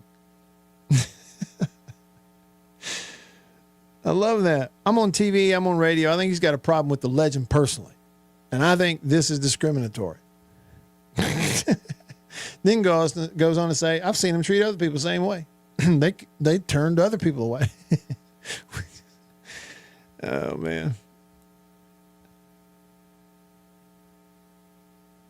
You know, I went from years and years ago when I was first introduced to that stuff, I found it entertaining. Then I shortly got sick of it, and I've sworn off of it, and I hadn't watched or listened, paid attention to that in years. And I find myself now all of a sudden going, you know, this is actually pretty funny. I may go back and start listening again. Which is why I said I'm not entirely sure that this whole thing isn't a stunt. You know, Beaver is someone who's got a great radar for real versus fake, legit versus faux. He can really sniff that stuff out well. I may have to ask Beaver if he thinks this was a real thing or if this was all a stunt to get attention for you-know-who. Because we have this, by the way. Later on Tuesday, Paul Feinbaum told AL.com that he had heard conflicting reports about what had happened. Quote, I was really looking forward to seeing Legend. We had already invited him to be on our show Thursday. On Thursday, we tend to focus a lot on the writers. We thought we'd invite the newest member of the media, so I don't know what's going to happen. See what I'm saying? Does that not sound like a quote that is part of a stunt? Actively putting in the media, previewing that you're going to have him on Thursday? I'm sorry. I am now in the full-on camp of this whole thing was a stunt. I'm in that camp right there. It's all dreamed up from the word go. And the joke's on me. Back after this.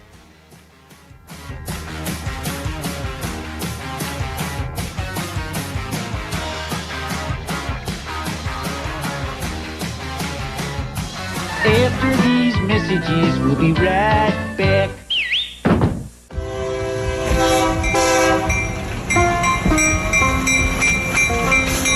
The Junction Deli's Convenience Redefined and Prince Oil Company, a match made in heaven. The Junction Deli, fueled by Prince Oil Company. Prince Oil Company has been fueling Central Mississippi since 1960. It's a pretty good little while. Wonderful people. Man, am I ever more tickled that they're a part of the show and I'm a part of their team now. As you know, if you listen to the radio show, I've been to the Junction in several different places around the state. I've bought gas just like you at a lot of places that are fueled by Prince Oil Company, and they are really wonderful people. By the way, that brand spanking new Junction Deli, Chevron, right across the highway from Germantown High School. It's in Canton. We say Gluckstadt. Do you realize they and other Junction Delis, they serve country-pleasing sausage over there on the buffet? They don't get much better than that. The Junction and Prince Oil Company. That's what I'm talking about. We'll be right back after this message from C Spire. My name is Matt Wyatt. I host the Matt Wyatt radio show out of my home using C Spire fiber. And when we hit the road as a family, Matt's show goes with us, thanks to C Spire Wireless. Its ultra-reliable nationwide network lets me broadcast live from anywhere. And never miss a moment that matters. Connecting you to what inspires you most on C Spire's blazing fast 5G network. And right now, get your choice of free phone. That's customer inspired. That's C Spire. Welcome to my photography studio downtown Tupelo. Everybody needs a headshot, especially if you're in the professional world, in sales, any sort of customer related business, outreach business, anything like that. Everybody needs a headshot. Here at my photography studio in Tupelo, we do a lot more than just headshots, but we're kind of focusing on headshots for that very reason, because everybody needs it. Let me show you a little something about it. One thing I'm able to do here is sort of have 2 to 3 different looks in a small space that we can do in a short amount of time. Several different looks and styles of lighting with studio equipment, studio lighting. Some with flash and a particular look that I've worked on, a constant lighting scenario where you sit down, the lights are already on, you lean in, and we kind of illuminate the whole face. And we get several options in the studio in a short amount of time. Here's 2 priorities for me when I shoot headshots. One is it has to look like you. Okay, none of this fake stuff. The other goal is it's got to look like you at your best. And that's my job as a photographer. And I've got a lot of experience over the years, and I feel really confident I can do that for you. I would love to schedule a session for you here at the studio in downtown Tupelo. I'm above the Reed's Gift Shop, just off of Troy Street, the corner of Troy and Spring. If you can't get to Tupelo, that's okay. Let's talk about it, because we can pack the studio up and come to you if the schedules fit and that sort of thing. I'd love to help you with your headshots. I think everybody needs them. I'm inviting you to please email me, reach out. You can go to my website, mattwyattmedia.com, email address matt@mattwyattmedia.com, and let's talk about your headshot. Farm Bureau Insurance in Mississippi, local agents in all 82 counties. So here's what that means. You have that fender bender, hopefully you don't, but let's say you do at an odd time. Something goes on. It's Saturday night at 11 p.m. You don't have to wait until Monday morning to call some 800 number and talk to someone 3 states away. You've got your agent's phone number right there on your phone because you go Losing again. You're going to hear about them all and get to talk about it with Matt Wyatt right here, right now on the Zone 105.9 and worldwide at thezone1059.com.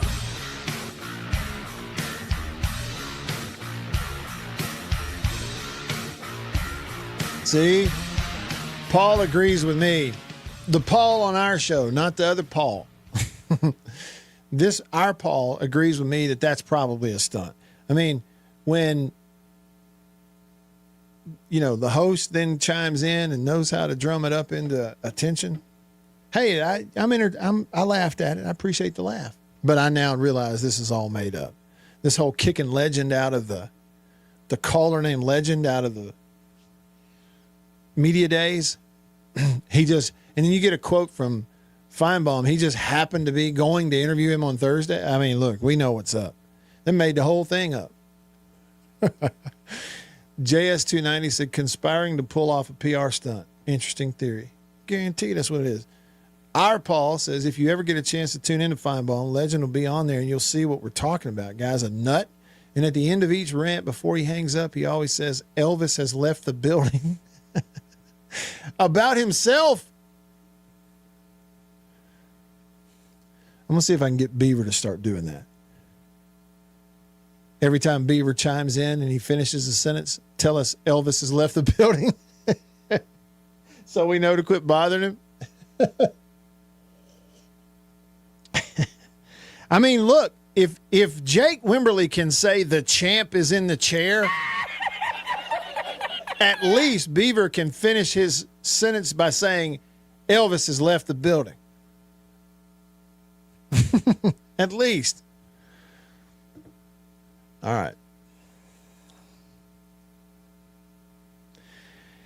Here we go. We got to continue. We got one more team to do today on the countdown of 80 teams in 80 days.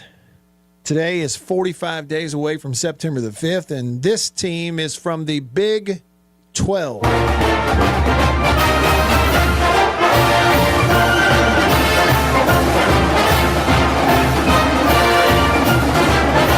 The TCU Horned Frogs.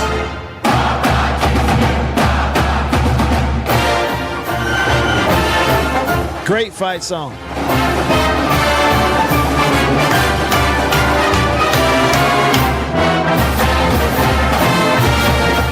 I don't know about you, but I liked it. It was peppy and short. That's the TCU Horned Frogs. Of all the mascots out there, I mean, that are unique and interesting, that has to be at the top of the list. The TCU Horned Frogs. You know, we were talking about Eli Drinkwitz, the Missouri head coach. He was raised in Arkansas and went to a high school in Arkansas whose mascot, they are the Airedales. The something Airedales. Anyway, TCU football. Last season in the Big 12, TCU finished. Where are they? They finished ranked.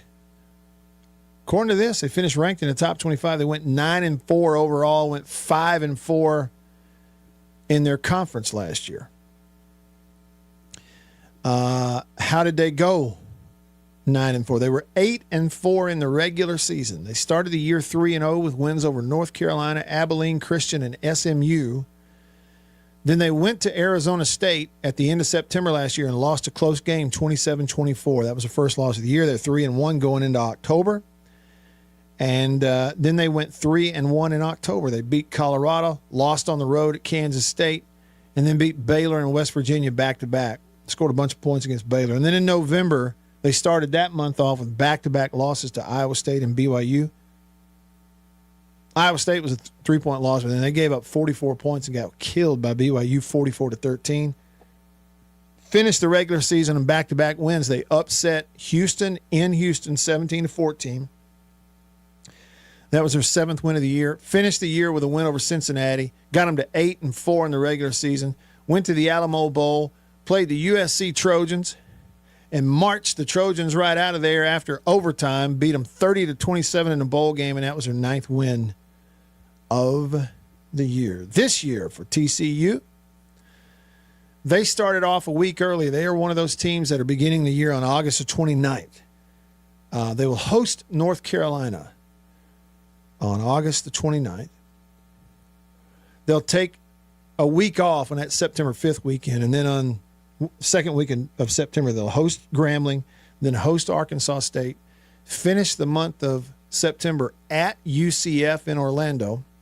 October games for the Horned Frogs: host BYU, travel to Baylor, host West Virginia and Kansas back-to-back. Kansas will be a Halloween game.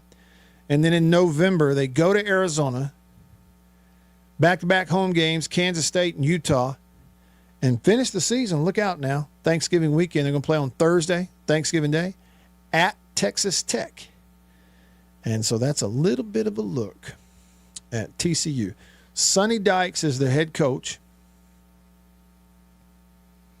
at TCU. Let's see if there's anybody else on the staff who I know. Ken Wilson, the linebackers coach. I know Ken. Let's see. Who else? I don't guess I know anybody else on the staff. Off the field? Nope, I don't recognize the names on the off the field. So there you go. Sonny Dykes, the head coach at TCU.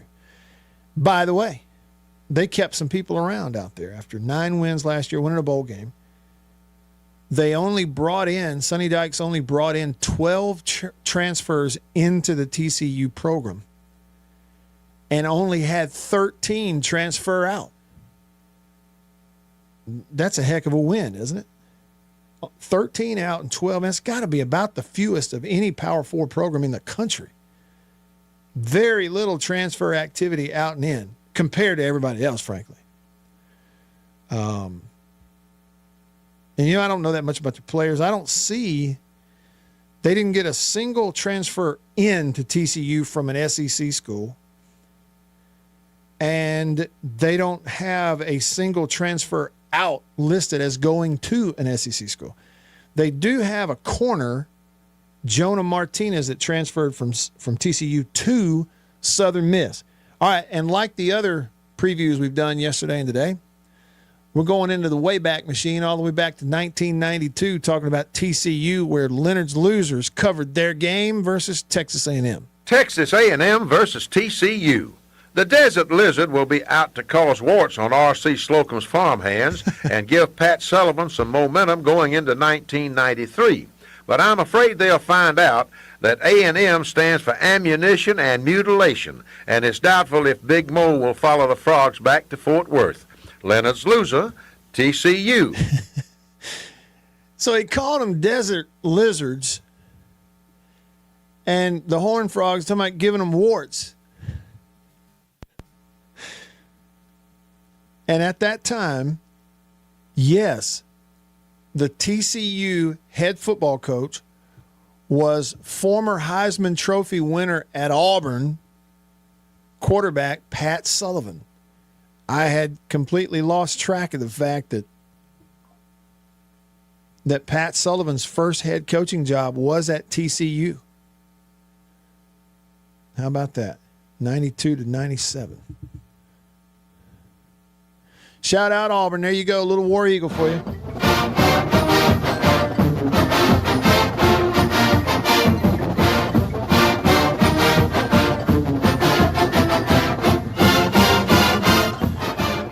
Good fight song at Auburn. By the way, did you know that the running back, speaking of Auburn, did you know that the running back at Ohio State's name is Bo Jackson? Did y'all know that? I learned that today when I was studying their quarterback from last year, that Julian Sayin, who, man, y'all need to look at that video. It's on the YouTube channel. You talk about throwing the ball. That kid for Ohio State. to go with those receivers and the rest of their team, I am surprised they didn't win the whole thing. So Bo Jackson, running back, Ohio State, was a freshman last year. Started 10 games, 1,000 rushing yards and 6 touchdowns. He's good. He's no Bo, though. He's no real Bo. Shouldn't say that. The original Bo was better. How about that? All right. You better be good if you're going to play running back and be named Bo Jackson. That'll wrap it up for today. For Beaver, I'm Matt. All of us here on the show, thanks for your texts, your calls, your comments, and whatnot. We'll do it again tomorrow, same time, same place. See you then. See ya.